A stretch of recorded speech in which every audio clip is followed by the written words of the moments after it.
Hi everyone, আজকে PSC officially ওয়েবসাইটে food SI নিয়ে একটি গুরুত্বপূর্ণ নোটিশ পাবলিশ করেছে।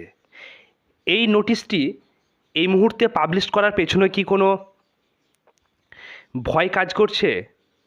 ঠিক মনে হয় তাই। কেননা গত 16 মার্চ এবং 17 মার্চ যে এক্সাম হয়ে গেছে সেখানে কিন্তু অনেক দুর্নীতির একটি আভাস পাওয়া গেছে। তার ফলে পিএসসি পিএসসির যে বোর্ড রয়েছে সেখানে কিন্তু অনেকে একটি কর্মসূচি করেছে যাতে এক্সামটি নেক্সট বার আবার নেওয়া হয়। তাই পিএসসি বোর্ড কি ভয় পেয়ে এই নোটিশটি তাড়াতাড়ি করে দিয়ে দিয়েছে? সেই নোটিশটি কি দিয়েছে, সেই WBPSC যে নোটিশটি পাবলিশ করেছে সেটি কি দিয়েছে সেটি তোমরা তাড়াতাড়ি দেখে নাও। আমার এই ভিডিওর মাধ্যমে তোমাদেরকে দেখাচ্ছি। পিএসসি বোর্ড যে পাবলিশ করেছে সে মন না দিয়ে তোমরা তোমাদের কাজ কিন্তু চালিয়ে যাও। আমাদের যে কর্মসূচি চলছে সেই কর্মসূচিতে তোমরা সকলে অংশগ্রহণ করো, কারণ আমরা চাই যে নেক্সট বার আবার এক্সাম হোক। তার ফলে কিন্তু যারা স্বচ্ছ ক্যান্ডিডেট রয়েছে তারা চাকরি পাবে, এটাই কিন্তু সকলের একটি চাওয়া। তাই আমরা চেষ্টা করব পরবর্তী নেক্সট ডেট হয়ে আবার নতুনভাবে এক্সামটি করার। তাই তোমরা ভিডিওটি দেখো যে কী পাবলিশ করেছে।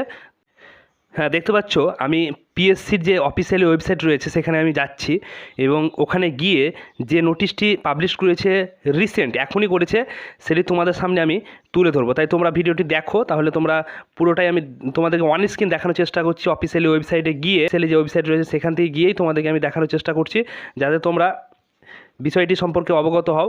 তোমরা দেখতে পাচ্ছ এটি হচ্ছে অফিসিয়ালি ওয়েবসাইট। এই অফিসিয়ালি ওয়েবসাইটে এসে তোমরা এইখানে যে 3টি দাগ রয়েছে সেখানে তোমরা টাচ করবে এবং এখানে টাচ করার পরে এখানে এক্সামিনেশানে গিয়ে তোমরা প্রিভিয়াস ইয়ার যে কোশ্চেন পেপার রয়েছে এখানে তোমরা টাচ করবে। এখানে ট্যাপ করার পরে তোমাদের এরকম একটি চলে আসবে। সেখানে গিয়ে তোমরা এখানে দেখতে পাচ্ছ একটি সিরিয়াল নাম্বার রয়েছে প্রিভিয়াস যে ইয়ার, সেখানকার যে সিরিয়াল নাম্বার সেখানে তোমরা 5-এ টাচ করবে। এই 5-এ টাচ করার পরে দেওয়ার পরে তোমরা এখানে দেখতে পাচ্ছ এখানে টাচ করার পরে তোমরা দেখতে পাবে 43 নম্বর যে সিরিয়াল নম্বর রয়েছে সেখানে সাব ইন্সপেক্টর যে ফুড পরীক্ষাটি হলো সেটারই তোমাদের 2022 মানে রিসেন্ট যে পরীক্ষাটি হলো সেখানে তোমাদের এই কোশ্চেন পেপারটা দিয়ে দিয়েছে। তাই সেখানে তোমরা টাচ করবে। সেখানে টাচ করলেই তোমাদের যে কোশ্চেন পেপার, যে তোমাদের 6টা শিফটে এক্সাম হলো, সেই 6টা শিফটের এক্সামের ফুল কোশ্চেন এখানে দিয়ে দিবে। এটি অবশ্য এই মুহূর্তে ঘটে, কিন্তু কোশ্চেন তো আউট হয়ে গেছে, এটা সবাই জানো। তাই এখানে সেটি পাবলিশ করেছে এবং এটি আমি তোমাদের দেখাবো যে কোশ্চেনটি 6টা শিফটের যে কোশ্চেন সেটি পুরোটাই পাবলিশ করেছে। তাই এটি ডাউনলোড করে তোমরা কোশ্চেনগুলো দেখতে পারো। দেখতে পাচ্ছ সেই নোটিশটি আমি যে কোশ্চেন পেপার তোমরা যে 16 মার্চ এবং 17 মার্চ 6টি শিফটে এক্সাম দিলে তারই যে কোশ্চেনগুলো এখানে পুরোটাই তোমরা যারা পরীক্ষা দিয়েছো তারা তো জানবে যে roll number, signature of candidate, এটি হচ্ছে এ সিরিজ।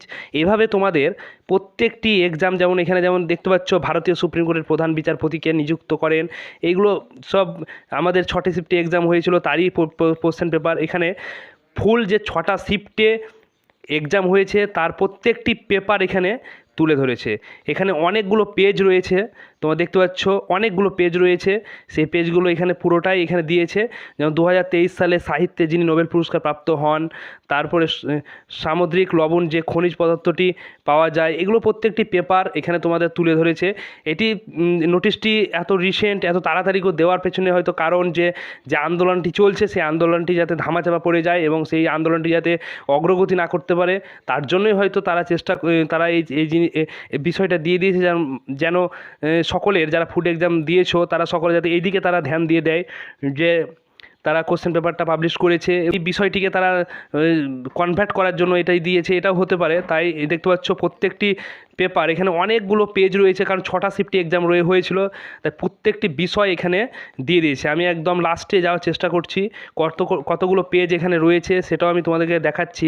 যে 6টা শিফটে এক্সাম হলো তার প্রত্যেকটি পেজ এখানে, এই প্রত্যেকটি কোশ্চেন পেপার এখানে দিয়ে দিয়েছে। দেখতে পাচ্ছ 122, 23, 26, 27, 30, 31, 32 132টি এখানে পেজ রয়েছে। এখানে টোটাল 6টি শিফটের এক্সাম পেপার রয়েছে। তাই তোমরা এই পেপারগুলো এই কোশ্চেনগুলো দেখতে পারো যারা এক্সাম দিয়ে এসছো, কারণ এক্সামে কোশ্চেন কিন্তু কাউকে দেয়নি স্যার, তার জন্য এখানে দেখে নিতে পারো তোমরা। কিন্তু যেভাবে অরাজকতা হয়েছে এবার এক্সামে, তাতে কিন্তু দেখার মানসিকতা কারো থাকবে না, এটাই স্বাভাবিক। তাই তোমরা তোমাদের কর্মসূচিটা চালিয়ে যাও।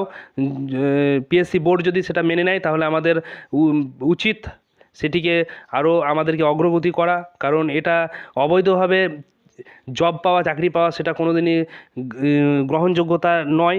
তাই আমরা চেষ্টা করব যারা প্রিপারেশান নিয়ে পড়াশোনা করে যারা পরীক্ষা দিতে গেছিলো তারাই তাদের যোগ্যতা অনুযায়ী তারা চাকরিটা পাক, এটাই কামনা করব।